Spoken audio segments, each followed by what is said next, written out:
how to enable text chat and chat with everyone in Roblox.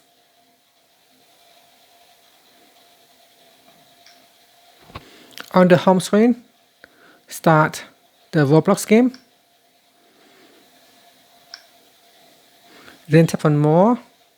Now scroll down and tap on Settings. So we go in Settings. Next, tap on Privacy and Content Restrictions. Now in here, we then go down and tap on Communication. Then tap on Experience Chat. Next, in the Experience Chat, tap on the On, select the On option. Then for Direct Chat, set it to On, and that's it. So now if you go back to the game, you can start the game and it will allow you to chat.